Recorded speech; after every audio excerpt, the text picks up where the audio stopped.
Entreprendre heureux, c'est mieux. Bienvenue dans Bien dans ta boîte.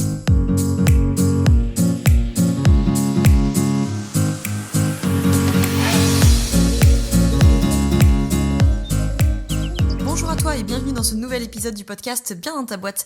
Je te retrouve aujourd'hui avec un nouvel épisode du podcast hors-série GDA pour galère d'accompagnant. C'est un hors-série que je sors de temps en temps, plusieurs fois par an, dont 5 épisodes sont déjà sortis en février 2022. Tu peux tous les retrouver sur les différentes plateformes d'écoute de podcast ou via les liens qui sont dans la description.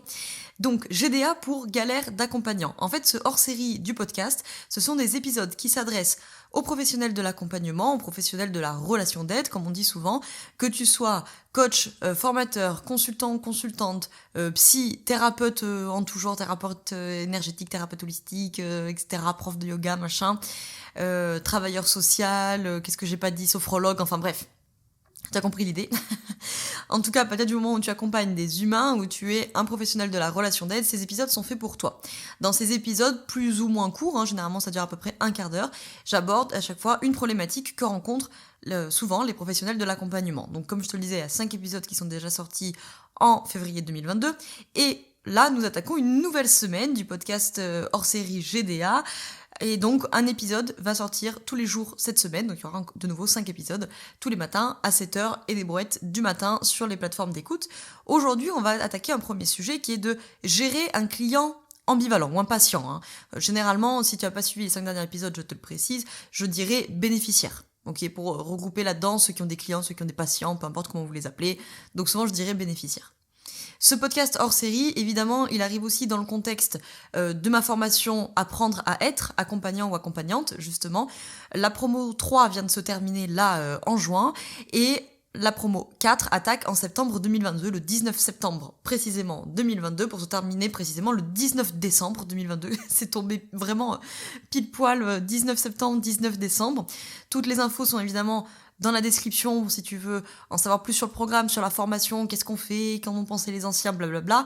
Et surtout, le lien si tu souhaites réserver ton appel gratuit de 30 minutes pour que voilà, tu puisses me poser des questions et qu'on voit si la formation elle est faite pour toi. C'est une formation qui dure 3 mois, du coup, de fait, avec une partie en ligne et une partie via Zoom, où on est tous ensemble. C'est la 4e promo qui attaque là et c'est vraiment un programme qui a vocation d'accompagner des accompagnants qui sont en train de se lancer ou qui sont déjà lancés, qui veulent travailler sur leur posture. Ok, là le but c'est vraiment de travailler sur sa posture d'accompagnant, c'est de prendre en charge toutes les problématiques, même s'il y a quand même de l'outillage, je vous donne plein d'outils dans la formation, mais vraiment le gros c'est cette question de la posture, parce que ça on le sait, c'est les études qui le montrent, 80% de la réussite d'un travail d'accompagnement, ça se joue dans l'alliance qu'on crée avec le bénéficiaire. Donc le plus important, c'est les relances, c'est la posture, c'est savoir analyser la demande, c'est savoir gérer le genre de situation dont je te parle dans les épisodes GDA, comme aujourd'hui par exemple, un client ambivalent, etc. Les outils, c'est secondaire.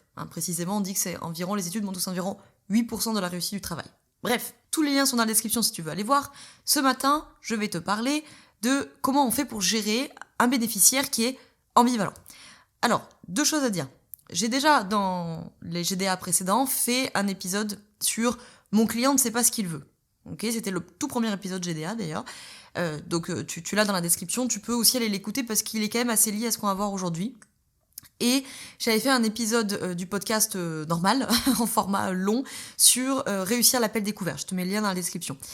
Donc là, bon, c'est beaucoup plus long et on va beaucoup plus en détail sur la question de l'appel découverte. C'est assez lié à ça. Parce que un bénéficiaire ambivalent, tu dois pouvoir le cerner tout de suite. C'est-à-dire, dès l'appel découverte ou la séance préliminaire, ou peu importe la forme que ça prend dans ton activité, tu dois pouvoir le cerner rapidement. Des fois, on ne peut pas toujours, des fois on s'en rend compte pendant l'accompagnement. Mais dans un monde idéal, plus tôt tu cernes l'ambivalence, mieux tu vas être, entre guillemets, armé pour la défaire ou pour l'accompagner. Concrètement, un bénéficiaire ambivalent, on pourrait le résumer sur la forme de « je veux que ça change dans ma vie, mais je veux rien changer ».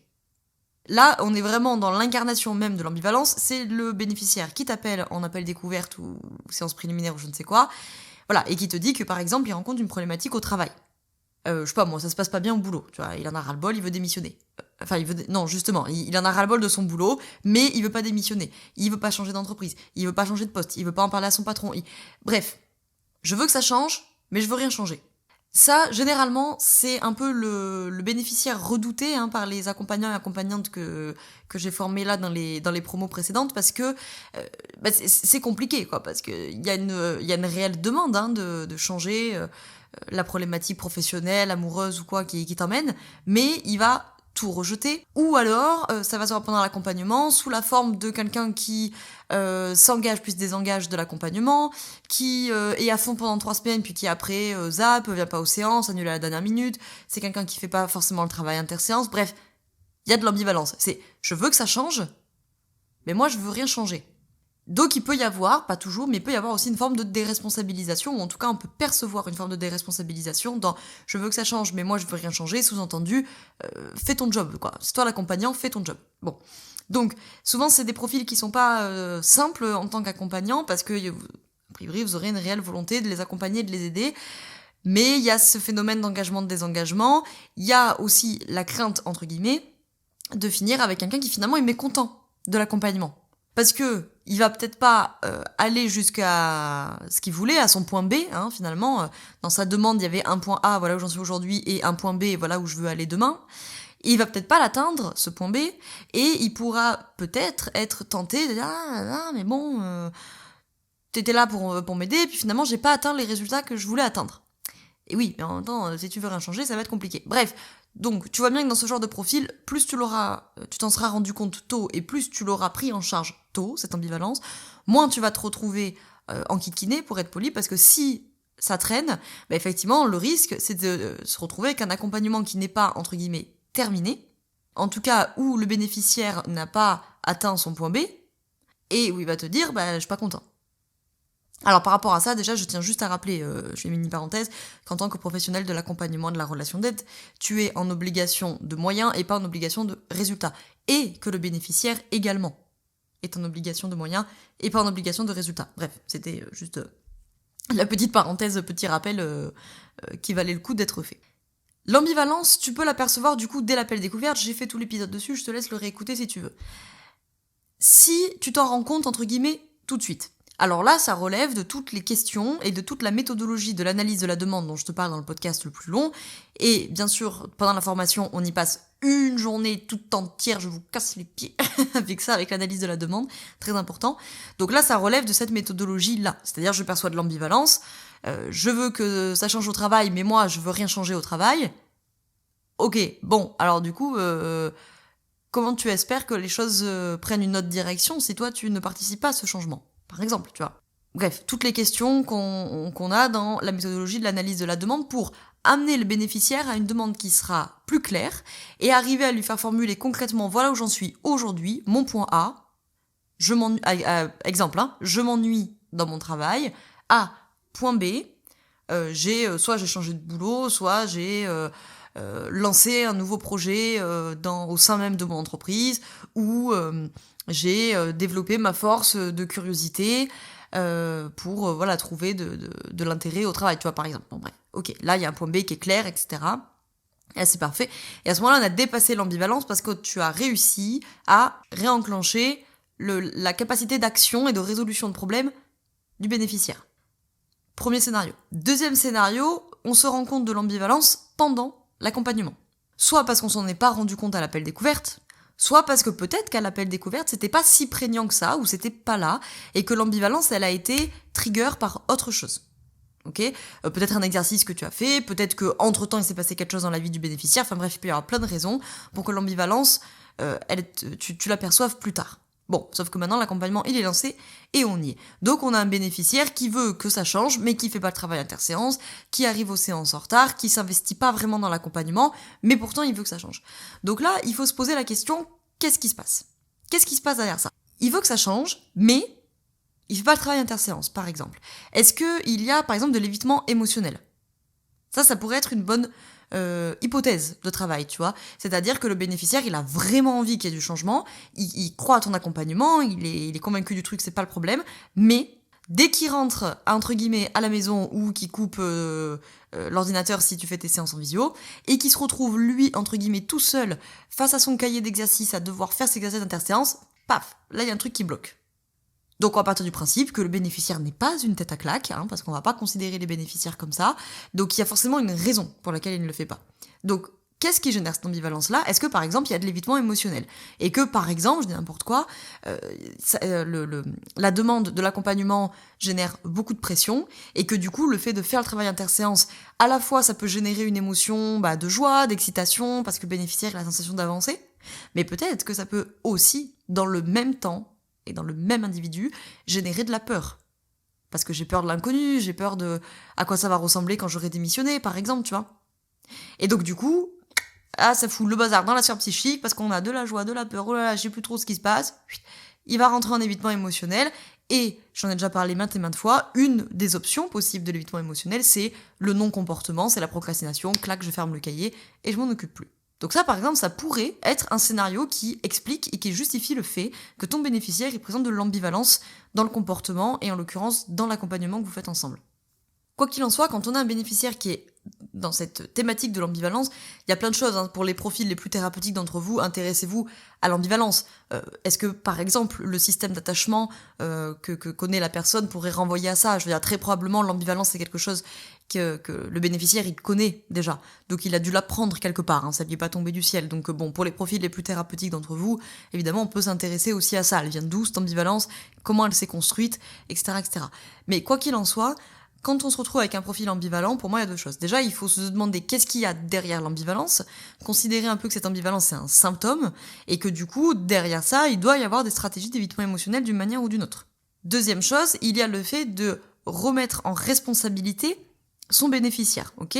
Est-ce que le locus est bien internalisé ? Est-ce que le locus de causalité est bien internalisé ? C'est-à-dire, en français, est-ce que mon bénéficiaire a conscience et est en phase avec le fait qu'il est responsable de son accompagnement, qu'il est responsable de sa progression dans l'accompagnement, ce qui ne veut pas dire que toi tu ne l'es pas du tout, mais que la responsabilité est partagée, bien entendu, et qu'en tout cas il a sa part à prendre là-dedans, et qu'il est la cause de ses actions.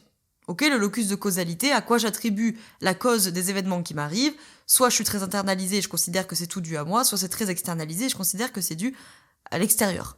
Évidemment, on veut un équilibre, mais là, en l'occurrence, dans l'accompagnement, on veut qu'il y ait plutôt un locus internalisé. Pas 2000% internalisé, parce que toi, t'as ta part aussi, mais en tout cas, il faut qu'il y ait un minimum d'internalisation. Donc, il peut y avoir une thématique aussi là-dessus à travailler éventuellement sur le locus.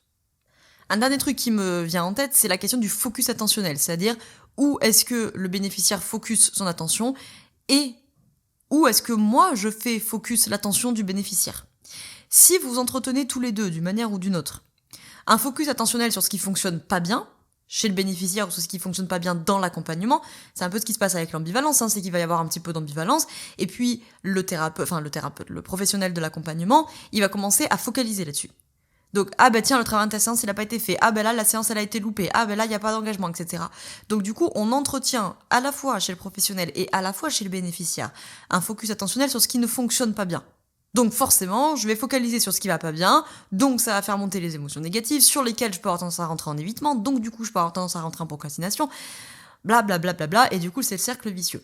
Donc on peut aussi, ça peut être une option, un axe de travail, observer cette question du focus attentionnel et voir un peu comment le bénéficiaire dispatche son focus attentionnel et comment moi, en tant que professionnel de l'accompagnement, je dispatche mon focus attentionnel. Parce que si moi-même, en tant que professionnel, je focus mon attention sur ce qui ne fonctionne pas chez le bénéficiaire et que du coup, de fait, je l'emmène à se focaliser sur ce qui ne fonctionne pas chez lui, là, si tu veux, on n'est pas rendu pour réveiller, entre guillemets, sa capacité d'action et sa capacité de résolution de problèmes. Donc, sur l'ambivalence, il va vraiment y avoir ça. Il peut y avoir plusieurs axes. Dans tous les cas, ce que je te conseille en tant que professionnel de l'accompagnement, c'est déjà qu'est-ce qui se passe derrière. Déjà, on va partir du principe qu'il n'y a pas de raison, a priori, que le bénéficiaire ait envie de cet accompagnement, qu'il ait signé, que il a payé, il est venu, etc. Et que là, bam, il fait pas le travail interséance, etc. Donc il doit y avoir quelque chose qui se trame derrière ça. Par expérience, je trouve que souvent, il y a une thématique d'évitement émotionnel. Mais il faut aller investiguer parce qu'il peut y avoir quand même d'autres explications possibles, peut-être à chercher au niveau du système de l'attachement, bref, il peut y avoir plusieurs choses.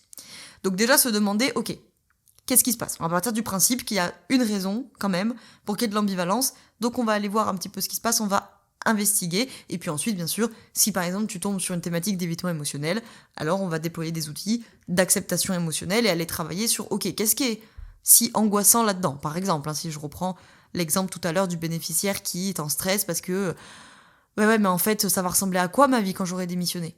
Eh oui, forcément que ça, c'est une question qui peut générer quand même du stress. Et donc, potentiellement de l'évitement émotionnel. Donc, on se demande, derrière cette ambivalence, qu'est-ce qui se passe pour que ça génère des comportements de ce type-là ? Observez un peu le focus attentionnel à la fois du bénéficiaire, à la fois le tien, pour voir un peu comment ça se dispatche et comment vous vous entretenez là-dedans, potentiellement, et potentiellement surtout comment on aggrave la situation dans cette espèce de cercle vicieux. Voir également au niveau du locus de causalité, est-ce que mon bénéficiaire est en phase, est aligné avec la question de sa responsabilité et de son autonomisation dans l'accompagnement. Est-ce qu'il n'y a pas un phénomène de déresponsabilisation dans son ambivalence en mode voilà, je veux que ça change, mais vas-y, fais-le toi, c'est ton boulot d'accompagnant, moi j'ai pas envie de toucher à quelque chose, ok ? Donc il peut y avoir plein de choses derrière ça, on peut questionner évidemment le sentiment d'impuissance. Je veux que ça change, mais je ne suis pas capable de le faire changer.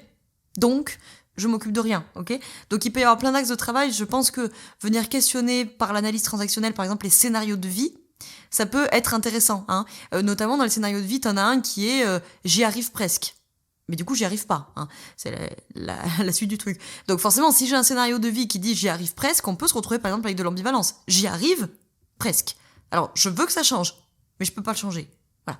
Donc, on peut venir questionner le scénario de vie, on peut venir questionner l'impuissance, etc. Dans tous les cas, il faut, je mets ça dans la grande famille de la responsabilisation, en tout cas, il faut que mon bénéficiaire se sente responsable et se sente autonome dans l'accompagnement. Donc, ça dépend de lui, forcément, si il y a une position victimaire, par exemple, il va falloir travailler là-dessus, mais ça dépend aussi, bien entendu, de toi en tant que professionnel de l'accompagnement. Est-ce que moi, je ne le maintiens pas dans une forme de déresponsabilisation ? Est-ce que je ne le maintiens pas dans une forme de non-autonomie, enfin de dépendance, du coup, vis-à-vis de moi, tu vois ?